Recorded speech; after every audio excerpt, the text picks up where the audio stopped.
সুপ্রিয় দর্শক, আপনাদের প্রত্যেককে স্বাগত জানিয়ে শুরু করছি আজ রাতের রোড টু ডেমোক্রেসি গণতন্ত্রের পথে। দর্শক, শুরুতে পরিচিত হয়ে নিই আমাদের আজ রাতের অতিথিদের সঙ্গে। আমার ডান দিকে রয়েছেন ব্রিগেডিয়ার জেনারেল অবসরপ্রাপ্ত হান্নান শাহ, বিএনপি চেয়ারপারসনের উপদেষ্টা, হায়দার আকবর খান রণ, বাংলাদেশ ওয়ার্কার্স পার্টির পলিট ব্যুরোর সদস্য। ব্রিগেডিয়ার জেনারেল অবসরপ্রাপ্ত হান্নান শাহ, আপনার কাছে প্রথম প্রশ্ন। আমরা জানি যে ঐতিহাসিক সংখ্যায় মনোনয়নপত্র বাতিল হয়েছে এবং আমরা দেখতে পেয়েছি অনেক ভিআইপি ক্যান্ডিডেট, অনেক নামকরা রাজনীতিক এবং আলোচিত ব্যক্তিবর্গের মনোনয়ন বাতিল হয়েছে। সংকটে পড়েছে 4 দলীয় ঐক্যজোট এবং মহাজোটও। প্রায় 12 থেকে 14টি আসনে তাদের কোনো প্রার্থী নেই, যেখানে স্বতন্ত্র প্রার্থীরা এবার কিন্তু আর দলীয় পরিচয়ে নির্বাচন করতে সুযোগ পাবেন না। আপনারা জানতেন কাদের মনোনয়নপত্র বাতিল হতে পারে দুর্নীতির অভিযোগে, ঋণ খেলাপির অভিযোগে, বিল খেলাপির অভিযোগে, তাদেরকে আবার আপনারা প্রার্থী কেন করেছিলেন? আমার জানা মতে যে সকল প্রার্থীর মনোনয়নপত্র বাতিল হয়েছে তারা কেউ আমাদের পার্লামেন্টারি বোর্ডের সামনে তাদের ঋণ খেলাপি হওয়া বা বিল খেলাপি হওয়া সম্বন্ধে কোনো তথ্যই দেন নাই। কারণ যদি আমরা জানতাম যে কোনো প্রার্থিতা বাতিল হওয়ার সম্ভাবনা আছে, তাহলে কিন্তু আমাদের দল বা জোট তাদের মনোনয়ন দিত না। তা সত্ত্বেও আমরা বলবো যে কয়েকটি ক্ষেত্রে ব্যতিক্রম হয়ে গেছে, যার ফলে আজকে আমরা কিছুটা হলেও চিন্তায় আছি। এই সংকট থেকে উত্তরণের উপায় কি আপনি ভাবছেন, খুব সরাসরি যদি বলেন? দেশের প্রচলিত আইন মেনে, নির্বাচনী আচার আচরণের বিধিমালা মেনে আমরা আবেদন করেছিলাম যে যারা স্বতন্ত্র প্রার্থী আছেন তাদের মধ্য থেকে যাতে আমরা আমাদের দলীয় প্রতীক দিয়ে একটা সুন্দর, অবাধ এবং সকলের কাছে গ্রহণযোগ্য নির্বাচন করতে পারি, তাহলে আমার মনে হয় নির্বাচনের লড়াইটা আরো সুষ্ঠু এবং ভালো হতো।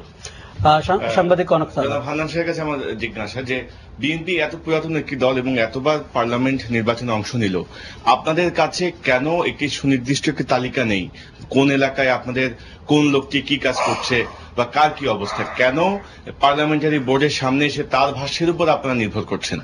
তার কারণটা হলো যে অনেক প্রার্থী তাদের ব্যাংক অ্যাকাউন্টস বা ব্যবসা সংক্রান্ত তথ্য নিজেদের কাছে গোপন রাখেন এবং যদি ওই পার্লামেন্টারি বোর্ডের কাছে কোনো তথ্য অগ্রিম থাকে তবেই কেবল তাকে ওই ব্যাপারে প্রশ্ন করা হয়। আমার মনে হয় কনক স্যার যেটি বলতে চাচ্ছিল যে আপনাদেরও তৃণমূল পর্যায় পর্যন্ত কোনো অবজারভেশন আছে কিনা, যে প্রার্থী না বললেও আপনাদের দলীয় ভাবে সেটি জানার। না, এটা তো অলমোস্ট কোন ব্যক্তিগত খোঁজ খবর না হয়, যেটা বাংলাদেশের কোন রাজনৈতিক দল করে নাই। তবে এবারে শিক্ষাতে হয়তো আমরা হয়তো আরেকটু বিজ্ঞ হব। হায়দার আকবর খান রণ, আপনারা শুদ্ধ রাজনীতির কথা বলেন এবং আমি জানি দলীয়ভাবে ওয়ার্কার্স পার্টি 14 দলে রয়েছে কিন্তু মহাজোটে নেই। তারপরেও আপনি মনোনয়ন বাতিলের এই চিত্রটি, আপনাদের দলের অন্যতম নেতা রাশেদ খান মেনন কিন্তু নৌকা নিয়ে আবার নির্বাচন করছেন, এই দুটি মিলিয়ে আপনি যদি আপনার দৃষ্টির পরিস্থিতি বর্ণনা করেন। একটা তো হচ্ছে নৌকা নিয়ে করা, সেটা একটা প্রসঙ্গ। আরেকটা প্রসঙ্গ হচ্ছে যেটা বললেন যে ঋণ খেলাফি বিল খেলাফি, দুটো আলাদা করে বলি। নৌকার প্রতীকের ক্ষেত্রে আমি স্টেটমেন্ট দিয়েছি, আজকে কাগজে বেরিয়েছে, সেটা হচ্ছে যে আমাদের দলীয় সিদ্ধান্ত ছিল যে আমরা মহাজোটে অংশগ্রহণ করব না এবং আমরা আমাদের নিজস্ব প্রতীকে ইলেকশন করব। জি, আচ্ছা, এটা আমাদের সর্বশেষ কেন্দ্রীয় কমিটির সভা এবং একটা বর্ধিত সভায় সেখানে এই সিদ্ধান্ত গৃহীত হয়েছে। তারপরে তড়িঘড়ি করে গত 2 তারিখে হঠাৎ করে মিটিং ডাকা হয়, পলিট ব্যুরো মিটিং, যে তার ক্ষমতা নাই কেন্দ্রীয় কমিটি মিটিংকে বাইপাস করার বা তাকে লঙ্ঘন করার। তারা একটা সিদ্ধান্ত নিয়ে, মেজরিটি মাইনরিটির ভিত্তিতে সিদ্ধান্ত নিয়ে নৌকা প্রতীকের জন্য আবেদন করেছে।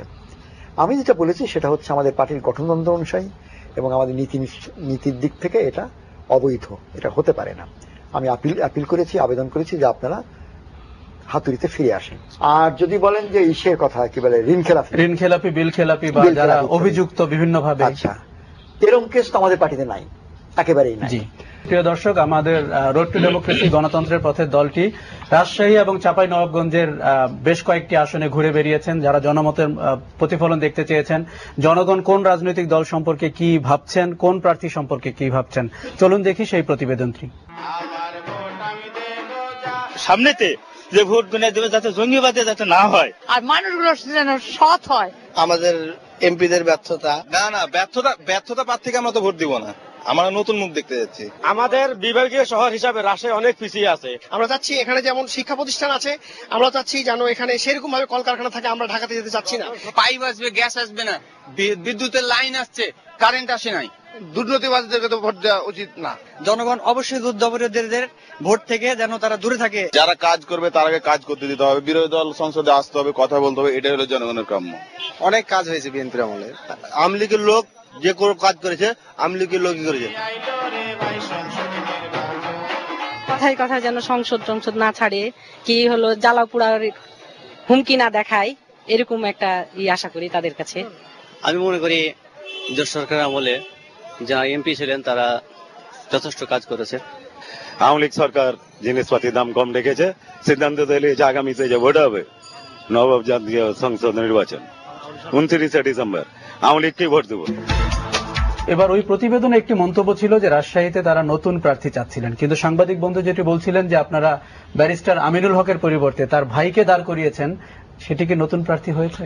নিশ্চয়ই নতুন প্রার্থী, কারণ ব্যারিস্টার আমিনুল হক পেশায় একজন আইনজীবী, আর জনাব এনামুল হক উনি পেশায় একজন সাবেক পুলিশ কর্মকর্তা, পরবর্তীতে জাতিসংঘের মহাসচিবের বিশেষ সহকারী হিসাবে কাজ করেছেন। উনি একজন বিজ্ঞ ব্যক্তি এবং এলাকায় জনগণ তাকে যথেষ্ট সম্মান করেন এবং তার উপর আস্থা রাখেন।